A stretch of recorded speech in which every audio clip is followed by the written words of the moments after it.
بسم اللہ الرحمن الرحیم الحمدللہ والصلاة والسلام علی رسول اللہ وَإِذَا سَمِعُوا مَا أُنزِلَ إِلَى الرَّسُولِ۔ کل اس پہ ہم کچھ بات کر رہے ہیں، آگے چلتے ہیں۔ یا ایھا الذین آمنوا لا تحرموا طیبات ما احل اللہ لکم۔ ایمان والو، وہ پاکیزہ چیزیں جو اللہ نے تمہارے لیے حلال کی ہیں ان کو تم حرام نہ کر لیا کرو۔ ولا تعتدوا، اور حد سے نہ گزرو۔ اللہ تعالیٰ کو حد سے گزرنے والے پسند نہیں ہیں۔ وَكُلُوا مِمَّا رَزَقَكُمُ اللَّهُ حَلَالًا طَيِّبًا، جو اللہ نے حلال کیا ہے تمہارے لیے اس کو کھاؤ پیو، اور اللہ سے ڈرو جس پر تم ایمان رکھتے ہو۔ دینداری کی ایک صورت بہرحال یہ ہے کہ اللہ کی حرمتوں کا پاس کیا جائے۔ یہ صورت المائدہ میں اللہ کی حرمتوں کا بہت ذکر ہے، حرم کی حرمتیں، احرام کی حرمت۔ اچھا، احرام کا لفظ بولا ہی اس لیے گیا ہے کہ اس میں بہت ساری چیزوں کو بندہ حرام کرتا ہے اللہ کے حرام کرنے سے، ٹھیک ہے۔ بے شمار چیزیں جو عام حالات میں ٹھیک بھی تھیں تو اب وہ حرام ہو گئی ہیں۔ اچھا، خون کی، جان کی، مال کی، آبرو کی حرمتیں، ان کا الگ سے بیان ہے۔ اچھا، اب کسی کو معبود جاننا اس کے جو کوئی منع کیے ہوئے دائرے کی پابندی کرنے سے بہت زیادہ جڑا ہوا ہے، اس نے کسی چیز سے روک دیا ہوا ہے۔ اچھا، تو اس وجہ سے تحریم جو ہے اس کا تعلق معبود سے ہے۔ اچھا، کہا کہ اس میں حد سے نہیں گزرنا، تو دراصل یہ اشارہ ہے کہ یہود نے بہت کچھ جو ہے نا وہ غلوب کرتے کرتے اپنے اوپر حرام کر لیا تھا، پھر اللہ نے سزا کے طور پر ان پہ بہت سارا کچھ حرام کر دیا، اور عیسائیوں نے رہبانیت کے باب سے بہت سارا کچھ دنیا کا جو ہے نا وہ حرام کیا۔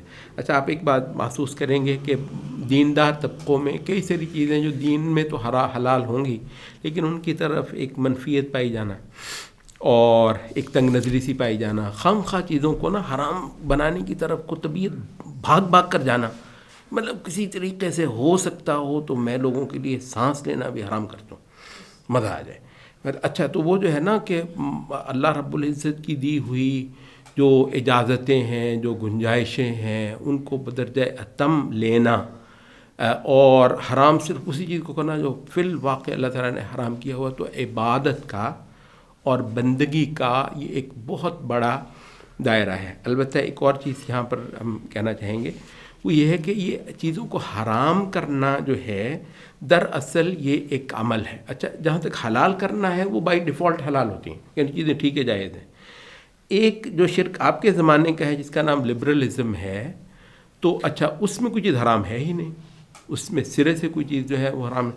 اچھا، تو اس وجہ سے یہ ہے کہ وَكُلُوا مِمَّا رَزَقَكُمُ اللَّهُ حَلَالًا، اچھا کسی چیز کو اللہ کے حلال کیے ہوئے کی وجہ سے حلال سمجھنا، عبادت یہ ہے۔ اچھا، تو ویسے تو یہ ہے کہ بہت کچھ ہمارے ہاں بھی جائز ہوگا، لبرل کے ہاں بھی جائز ہوگا، لیکن اس کا کسی بھی چیز کو استعمال کرنا اس وجہ سے نہیں ہے کہ اس کے مالک نے اس کو اس کی اجازت دی ہے۔ یہ بہت اہم بات ہے۔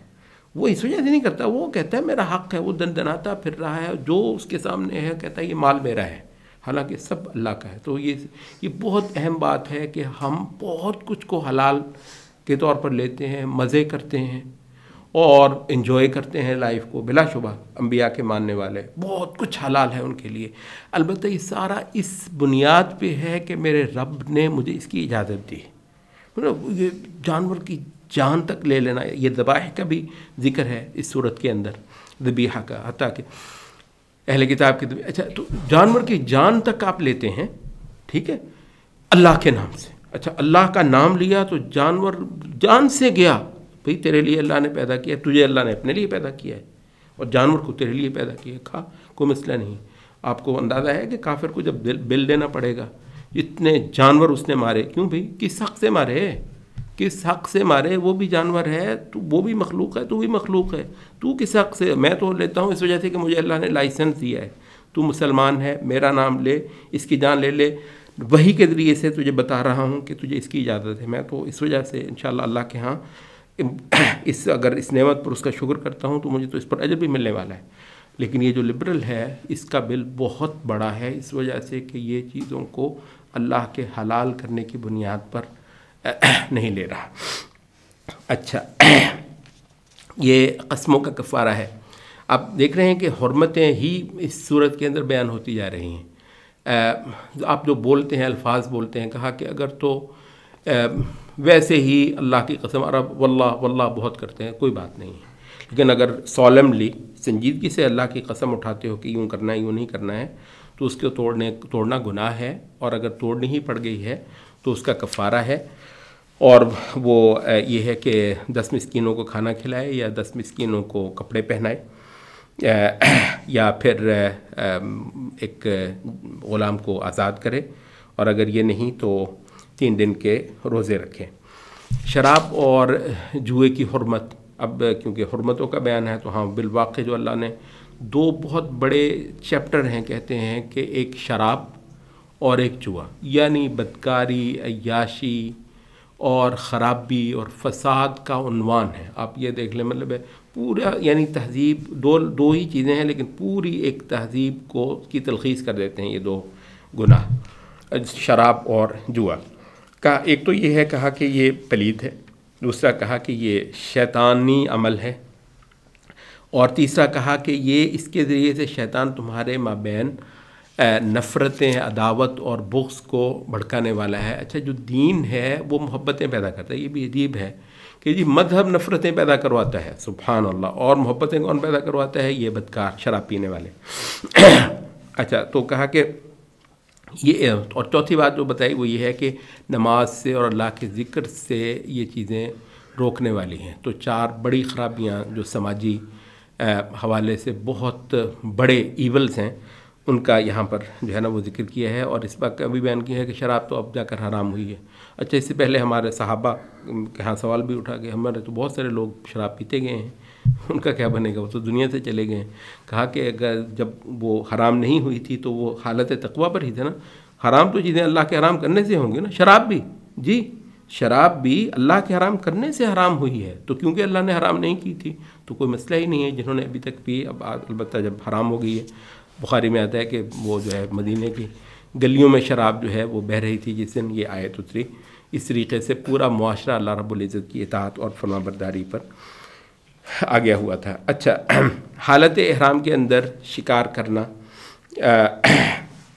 اس کے متعلق کچھ احکام ہیں۔ کہا کہ سمندری شکار تو تمہارے لیے حج کے سفر میں جائز ہے، یہ مچھلی وغیرہ کا جو کرتے ہیں، لیکن جو بری شکار ہے، خشکی پر جو شکار ہوتا ہے حالت احرام میں، وہ تمہارے لیے جائز نہیں ہے۔ اچھا، ایک اہل کتاب کا ایک بہت بڑا وتیرہ تھا، اس سے یہاں پر خبردار کیا گیا ہے۔ کہا کہ لا تسألوا عن اشیاء ان تبد لکم تسؤکم، بہت زیادہ سوال کرنا دین میں یہ کوئی بہت اعلیٰ نہیں ہے، بلکہ ایک حدیث میں آتا ہے کہ نبی صلی اللہ علیہ وسلم نے فرمایا کہ پہلی امت ہلاک اس وجہ سے ہوئیں کہ وہ انبیاء کے آگے بہت سوال کرتے تھے، مطلب وہ یہ دین بہت بڑا ہے، دھاک والا ہے، اس کے سامنے آج کو بھی زیادہ پوچھو گے تو زیادہ چیزیں جو ہے نا وہ مسائل احکام بن جائیں گے، حرام ہو جائیں گی، چیزیں مشکل ہو جائیں گی، تم ایک بات پوچھ کر بہت سالوں کے لیے چیزیں۔ اس وجہ سے صحابہ کے بارے میں آتا ہے سبحان اللہ، اس ادب کا اتنا خیال کرتے تھے، کہتے ہیں کہ بہت ساری چیزیں دل میں ہوتی تھیں کہ پوچھیں، لیکن یہ ہے کہ ہمت نہیں کرتے تھے رسول اللہ صلی اللہ علیہ وسلم کے موجود ہوتے ہوئے بھی، اور کہتے تھے ہمارا یہ ہوتا تھا کہ کوئی باہر سے کوئی عربی وغیرہ آئے گا، یہ لوگ بہت زیادہ تربیت یافتہ نہیں تھے ابھی، تو یہ وہ کوئی آئے گا پوچھ لے گا تو چلے ہم بھی سن لیں گے، یا لیکن یہ ہے کہ خود زبان پر سوالات جو ہیں وہ نہیں لاتے تھے۔ اور کہا کہ قد سألها قوم من قبلكم ثم اصبحوا بها كافرين، پہلے لوگوں نے بہت پوچھا، بہت مسئلے جمع ہو گئے، پھر وہ ان سے وہ سنبھالا نہیں جا سکا، تو پھر وہ کفر کی راہ چل پڑے ان مسائل کے اندر۔ اچھا، کچھ جاہلیت کے جو ہے نا حرام کی ہوئی چیزیں، ان کا ذکر ہے، یہ بحیرہ، صائبہ، یہ جانوروں کی خاص قسمیں، وہ اتنے سولے بکری تو جو ہے نا وہ پھر مقدس ہو جاتی ہے اور کھایا نہیں جا سکتا، اور اونٹنی جو ہے اس پر سواری نہیں کی جا سکتی۔ کہا کہ یہ ساری چیزیں جو اللہ کی حرام کی ہوئی نہیں ہیں، بالکل ان چیزوں کو خاطر میں تم نے نہیں لانا۔ وصیت کے کچھ احکام چلتے ہوئے آخر میں جو ہے وہ منظر ہے اس صورت میں، ایک تو تمام انبیاء اللہ کے سامنے جمع ہیں، اللہ ان کو اکٹھا کرتا ہے اور فرماتا ہے کہ ماذا اجبتم، تمہیں تمہاری قوموں کی طرف سے کیا جواب ملا تھا۔ بہت ہی خوفناک منظر ہے، بہت ہی خوفناک سوال ہے، اور رسول کچھ بھی نہیں بولتے یہاں اللہ کے سامنے، کہتے ہیں کہ قالوا لا علم لنا، خدایا ہم کیا کہیں۔ بہت بڑا سوال ہے، اور یہ ایک ایسی بات ہے کہ ہر بندے کو تیار کرنا چاہیے کہ رسول کو، وقت کے رسول کو اس کا کیا جواب رہا، کیا کیا اس نے۔ رسول آیا تھا، اس کا کوئی مشن تھا، کسی چیز کو گرانے آیا تھا، کسی چیز کو کھڑا کرنے آیا تھا رسول، تم نے کیا کیا اس کے معاملے میں۔ اچھا، اس کے بعد پھر روح خطاب جو ہے وہ اللہ تعالیٰ کا عیسیٰ علیہ السلام کی طرف جو ہے وہ مڑ جاتا ہے۔ پہلے تو عیسیٰ علیہ السلام کو اللہ اپنی نعمتیں یاد کرواتا ہے کہ ایسے ایسے معجزے جو ہیں وہ عیسیٰ علیہ السلام کو دیے، اور پھر ایک خاص جو معجزہ مائدہ کا معجزہ ہے، دسترخوان جو آسمان سے اترا حواریوں کی فرمائش پر۔ پہلے عیسیٰ علیہ السلام نے ان سے کہا کہ یہ نہ کرو، لیکن انہوں نے اصرار کیا تو اللہ تعالیٰ نے وہ دسترخوان ان پر نازل فرمایا۔ یہ ساری نعمتیں ذکر کرنے کے بعد پھر جو آخری منظر آتا ہے وہ یہ کہ اللہ تعالیٰ عیسیٰ علیہ السلام کو کھڑا کرے گا اور کہے گا کہ کیا تو نے کہا تھا کہ مجھے اور میری ماں کو معبود بنا لو، ان کو خدا بنا لو اور ان کی عبادت کیا کرو۔ تو عیسیٰ علیہ السلام یہاں اللہ کی تسبیح کریں گے، خدا ہے تو پاک ہے، کیسے ہو سکتا ہے، میں کبھی بھی کوئی ایسا تقاضا کروں گا، اگر ہو کیا ہو تو تجھے تو معلوم ہی ہوگا، تو غیبوں کا جاننے والا ہے۔ ما قلت لهم الا ما امرتنی به۔ اس وقت بھی یہ جو مقام ہے نا قرآن مجید کا، یہ غیر معمولی ہے۔ اس وقت بھی دنیا کا، آج بھی ماشاءاللہ اسلام بہت تیزی سے پھیلا ہے، بہت تیزی سے پھیلتا جا رہا ہے، لیکن آج کی ڈیٹ تک بھی دنیا کا سب سے بڑا مذہب عیسائیت ہے۔ آج کی ڈیٹ تک بھی بہت بڑی خلقت ہے جو عیسیٰ کی عبادت کرتی ہے، اور عیسیٰ کے آگے جو ہے نا وہ منتیں مانگتی ہے، اور ان کے آگے جو ہے نا وہ سوال کرتی، ان کی در کی سوالی ہوتی ہے اللہ کے ماں سوا۔ تو میں نے تو یہی کہا تھا ان سے کہ اللہ کی عبادت کرو، جو میرا بھی رب ہے تمہارا بھی رب ہے۔ وَكُنْتُ عَلَيْهِمْ شَهِيدًا مَا دُمْتُ فِيهِمْ، اور جتنی دیر میں ان میں رہا تو خدایا میں ان پر گواہ بھی تھا، یعنی میرے ہوتے ہوئے اس کی نوبت نہیں آ سکتی تھی۔ فلما توفیتنی، جب تو نے مجھ کو اٹھا لیا، كنت انت الرقیب علیہم، پھر تو ہی ان کا نگران تھا، وانت علی کل شیء شہید، اور تو ہر چیز پر گواہ ہے۔ ان تعذبہم فانہم، یہ ہے وہ جس کو پڑھ کے رسول اللہ صلی اللہ علیہ وسلم بہت روئے اس آیت کو، ان تعذبہم فانہم عباد، خدایا اگر تو ان کو اب عذاب دے گا تو وہ تیرے بندے، میں کون ہوتا ہوں۔ وَإِن تَغْفِرْ لَهُمْ فَإِنَّكَ أَنْتَ الْعَزِيزُ الْحَكِيمُ، اور اگر تو ان کو بخش دیتا ہے تو تو اپنی مرضی کا مالک ہے، عزیز ہے اور حکمت والا ہے۔ تو اللہ نے کہا نہیں، آج جو ہے نا سچوں کو ان کا سچ بولنا ہی فائدہ دے کر جائے گا، یہ قیامت کا دن ہے اور اس میں تو حساب ہی ہونا ہے۔ جو سچے ہیں ان کے لیے جنتیں ہیں۔ اس مقام پر یہ صورت جو ہے وہ ختم ہو جاتی ہے۔ یہاں ایک بنیادی طور پر قرآن مجید کا ایک بہت بڑا مضمون 4 صورتوں کی صورت میں، بقرہ، آل عمران، نساء، مائدہ، ایک پورا مضمون یہاں پر ختم ہو جاتا ہے۔ اچھا، یہ تھوڑی سی توجہ کی بات ہے کہ قرآن مجید کا ابتدائی کئی دن آپ پڑھتے ہیں۔ آپ ذرا تصور کریں کہ آپ قرآن مجید شروع کیا آپ نے، یعنی آپ کو 5-6 دن تو لگے نا یہاں تک پہنچنے کے لیے، ایسا ہی ہے۔ اچھا، بعض اوقات یہ ہے کہ آپ شروع ہوتے ہیں، روزانہ سپارہ نہیں پڑھا جاتا، آدھا سپارہ پڑھتے ہیں، تو 12 دن آپ ان مضامین میں رہے۔ پاؤ پڑھتے ہیں تو پورا مہینہ تقریباً آپ ان مضامین میں رہے۔ یہ جو ہے اہل کتاب کے ساتھ ایک معاملہ، یار ایک آدھ آیت ہوتی معاملہ نمٹ جاتا، پلٹ کر۔ تو ملتوں کا جو فرق ہے اور ملتوں کا فرق کرنے کی بنیاد پر جو خدا رخ ہونا ہے اور خدا کی وفاداری ہے اور اس عبادت کا تعین جو اللہ کے ہاں قبول ہوتی ہے، تو یہ مضمون جو ہے یہ غیر معمولی اہمیت اختیار کر جاتا ہے۔ اچھا، اب اس کے بعد سورۃ الانعام شروع ہوتی ہے۔ اس کا کچھ بیان ہم انشاءاللہ کل کی مجلس میں کریں گے۔ یہ اتنا لمبا بیان ہونے کے بعد اب مکی صورتیں شروع ہوتی ہیں، یعنی اہل علم نے کہا کہ اس کی وجہ کیوں ہے؟ ویسے تو بندہ یہی لاتا ہے، یار قرآن مجید شروع ہوا ہے، مکے میں اترا تھا نا، تو ہونا تو یہ چاہیے کہ جو مکی مضامین ہیں وہ پہلے آ جاتے، کچھ دیر تک، کچھ دنوں تک ہم مکی مضامین پڑھتے، پھر مدنی مضامین میں جاتے۔ یہ کیا ہے کہ مدنی مضامین کئی دنوں تک پہلے چلے ہیں، پھر اس کے بعد واپس جاؤ جی مکے کی صورتوں میں جو ان میں ڈوبو اور ان کے اندر جو ہے نا وہ غور و خوض کرو.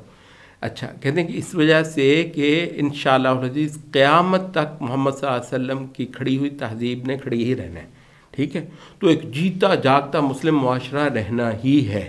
ٹھیک ہے. اچھا جہاں تک معاشرے کا تعلق ہے نا، معاشرے کا جو تعلق ہے وہ مدینے کے نقشے پر ہے. ٹھیک ہے، مدینے میں جو رسول اللہ صلی اللہ علیہ وسلم نے بنا دیا تھا، دوسری ملتوں سے فرق، جہاد کا مسئلہ، احکام کا مسئلہ، حلال حرام کا مسئلہ، اللہ کی حدوں کا مسئلہ، کہتے ہیں کہ انشاءاللہ قیامت تک ایسا نہیں آنا ہے، ایسا نہیں ہونا ہے کہ اسلام جو ہے وہ سوسائٹی سے کو ایسا ہی غائب ہو جائے گا اور روپوش ہو جائے گا کہ وہ مطلب، کیونکہ مکے کے مضامین خالصتاً خدا کے تعارف، معرفت اور بندگی کے بنیادی ترین معانی پر ہیں.